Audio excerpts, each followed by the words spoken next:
एक बार फिर भारतीय जनता पार्टी और प्रधानमंत्री नरेंद्र मोदी जी को जो अरविंद केजरीवाल जी से और आम आदमी पार्टी से डर लगता है, उसका सबूत उन्होंने देश के सामने रख दिया।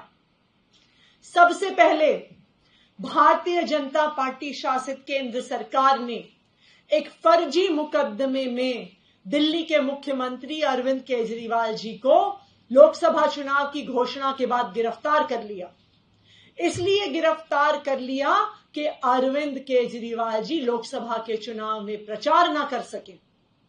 यह सिर्फ तानाशाही सरकारों में होता है कि विपक्ष के नेताओं को जेल में डाल देते हैं।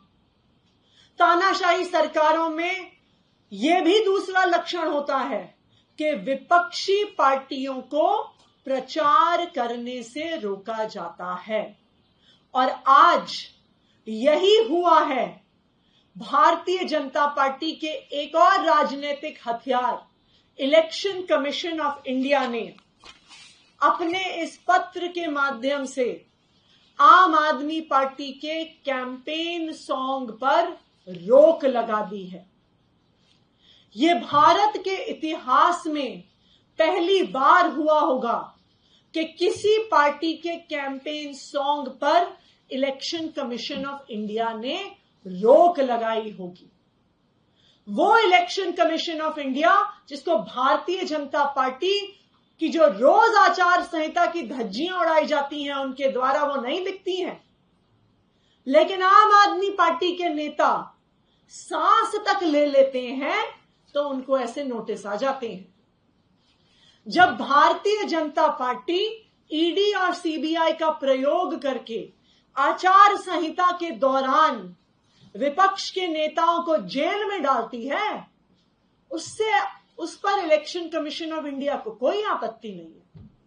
लेकिन जब आम आदमी पार्टी उसको गाने में लिख देती है, उस पर इलेक्शन कमीशन ऑफ इंडिया को बहुत आपत्ति है।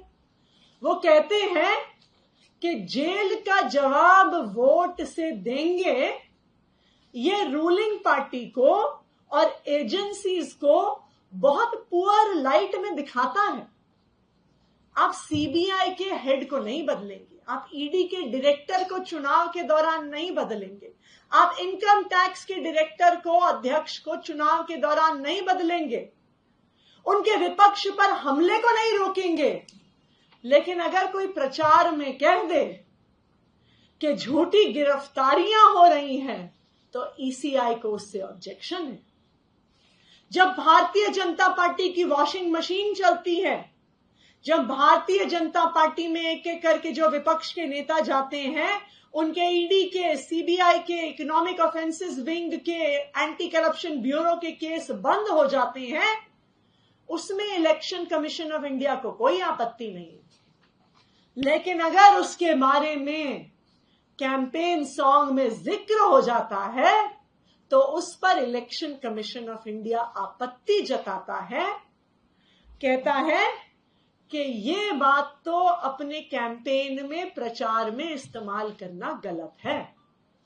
तो भारतीय जनता पार्टी तानाशाही करे वो सही है, उस तानाशाही के बारे में कोई प्रचार करे वो गलत है। और सबसे मजेदार बात, आम आदमी पार्टी का कैंपेन सॉन्ग जेल का जवाब वोट से देंगे, उस पूरे गाने में कहीं पर भी भारतीय जनता पार्टी का नाम नहीं है। लेकिन इलेक्शन कमीशन ऑफ इंडिया कहता है कि अगर आप तानाशाही की बात करते हैं, this is a criticism of the ruling party. यानी इलेक्शन कमीशन ऑफ इंडिया खुद मानता है कि भारतीय जनता पार्टी इस देश में तानाशाही चला रही है। तानाशाही के किसी भी विरोध को वो भारतीय जनता पार्टी का विरोध मान रहे हैं।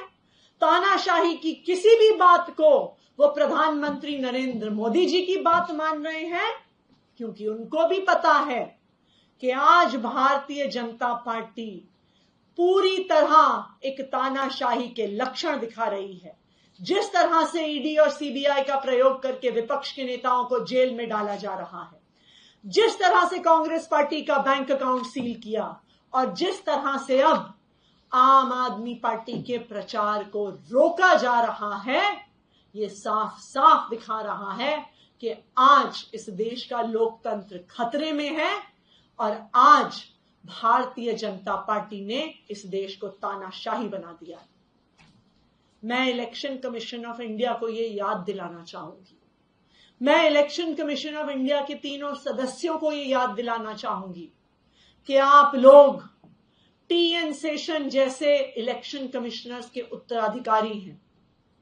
टी.एन. शेषन जी को इतने सालों बाद भी याद किया जाता है क्योंकि उन्होंने भारत में फ्री एंड फेयर इलेक्शंस को एक नई ऊंचाई पर पहुंचाया। मैं आज के इलेक्शन कमिश्नर से ये अपील करती हूं, मैं चाहती हूं कि ऐसा ना हो कि कुछ साल बाद 2024 के इलेक्शन को याद किया जाए कि ये वो इलेक्शन था जिसमें भारत का लोकतंत्र खत्म हो गया। ये वो इलेक्शन था जिसमें election commission of India neutral नहीं रही। ये वो इलेक्शन था जिसमें election commission of India Bharatiya Janata party का एक राजनीतिक हथियार बन गई और ये वो इलेक्शन था जिसमें भारत का चुनाव पाकिस्तान का चुनाव बन गया। तो मैं इलेक्शन कमीशन ऑफ इंडिया से ये अपील करूंगी कि जो भारतीय जनता पार्टी रोज आचार संहिता की धज्जियां उड़ा रही हैं उस पर भी ध्यान दीजिए और विपक्ष का प्रचार रोकने का जो आप काम कर रहे हैं उस काम को बंद कीजिए। धन्यवाद।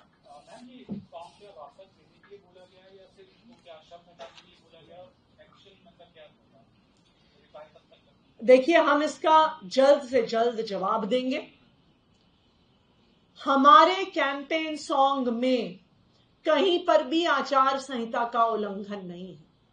जब हम अरविंद केजरीवाल की गिरफ्तारी की फोटो दिखाते हैं वो तो एक फैक्चुअल फोटो है। जब हम मनीष सिसोदिया जी को पुलिस वालों द्वारा उनके साथ राउज एवेन्यू कोर्ट में बदतमीजी होते हुए दिखाते हैं वो फैक्चुअल वीडियो है। जब हम प्रोटेस्ट कर रहे आम आदमी पार्टी के कार्यकर्ताओं को पुलिस से बर्बरता द्वारा उठाए जाना दिखाते हैं वो तो फैक्चुअल वीडियो है। क्या अब इलेक्शन कमीशन ऑफ इंडिया चाहता है कि जो सच्चाई है वो देश के सामने ना आए? क्या इलेक्शन कमीशन ऑफ इंडिया चाहता है कि दिल्ली पुलिस की बर्बरता देश के सामने ना आए? क्या इलेक्शन कमीशन ऑफ इंडिया चाहता है कि ईडी और सीबीआई का राजनीतिक प्रयोग देश के सामने ना आए? आप ईडी और सीबीआई को रोको, आप इनकम टैक्स डिपार्टमेंट को रोको, आप दिल्ली पुलिस को रोको, लेकिन जो उनकी सच्चाई उजागर कर रहा है उन पर आप क्यों रोक लगा रहे हैं?